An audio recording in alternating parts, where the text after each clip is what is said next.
Hello বন্ধুরা, সবাইকে জানাই আর কে অটো সার্ভিস সেন্টার, সবাইকে স্বাগতম। আজকে আমার দোকানে একটি ইয়াম্মা রেজ যেটা বিএস6 গাড়ি এসেছে। এটি রাস্তায় চলতে চলতে অ্যাক্সেলেটার কেবিল কেটে গেছে, তাই এটা আমি রিপেয়ারিং করে দেখাচ্ছি আপনাদের কেমনভাবে এটা সেটিং করতে হয়। আপনারা দেখুন, সঙ্গে থাকুন। দেখুন, এটার দাম হচ্ছে 474 টাকা। আর ইয়াম্মা পেলাম না বলে সুপ্রাজিতা লাগিয়েছি। দেখুন, ফিটিং করছি এখন আমি। আপনারা এরকম লাগিয়ে দেবেন, ফিটিং করবেন। 8 নম্বর নাট লাগাতে হবে এইখানটায়, দিয়ে ফিটিং হবে।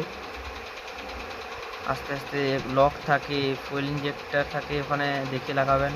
এবার উপরে স্ক্রুটা ফাঁসিয়ে দেবেন, লাগাবেন এরকম করে। তারপরে দেখুন, লাগিয়ে দিয়েছি, গাড়ি ফিটিং হয়ে গেল। এবার দেখুন, স্টার্ট দিয়ে দেখাচ্ছি আপনাদের, 4 চাকা ঘুরছে। তারপরে দেখুন, লাইটও জ্বলছে এখানটায়। স্টার্ট দিয়ে দেখেছি, লাইট দিয়ে আপাটিপ করে দেখাচ্ছি আপনাদেরকে। আমার গাড়ি এখন রেডি। এখন আমি ডিগি লাগিয়ে এটাকে আমি চালাতে নিয়ে যাব, দেখবো গাড়ি কেমন লাগানো, কাজ কেমন হয়েছে। সবাইকে ধন্যবাদ জানাই, চ্যানেলটিকে সাবস্ক্রাইব করে দেবেন।